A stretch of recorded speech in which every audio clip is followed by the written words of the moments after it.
Danny's today it's a steakhouse, sushi bar with everything else in between, with one Spectator Awards. When I opened in 1969, it was Danny's Italian restaurant for about 20 years.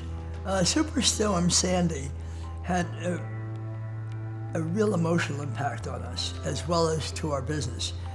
We didn't have a lot of damage. My awning disappeared out front, and a 2x4 came through a window. We lost electricity, but only for 4 days. And when it came back on, we were open for lunch and dinner, almost from 10 in the morning till 12 at night. I had put charging stations all around the bar for people to do their iPhones, and they would sit here all day. They'd have lunch, and then they'd hang out through the whole afternoon, and then they'd be busy at night.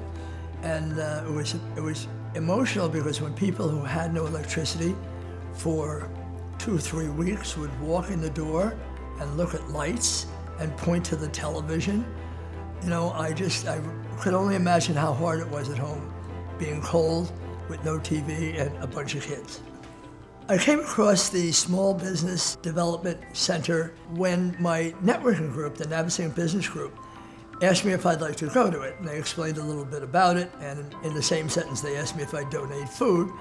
So I said sure. The speaker that night was Mark Wilson, and he said a lot of things that made a lot of sense. If I had been there 30 years earlier, it would have been a big help. But one of the things he told me was where I always felt the most important thing in a restaurant is the food and the service.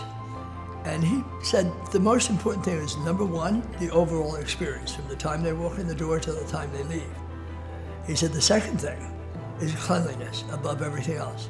The Small Business Development Center will teach old dog new tricks. I mean, I was there, I'd been in business 47 years, and I learned a lot there. Now, for the starting guy setting up, teaching them a game plan, showing them how to set up their bookkeeping, how to set up advertising, promotion, what they have to do, what they can't.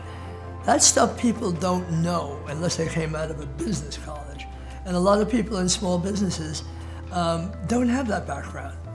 I tell anytime I meet somebody who's new, I recommend, why don't you go out there? That's my final thought.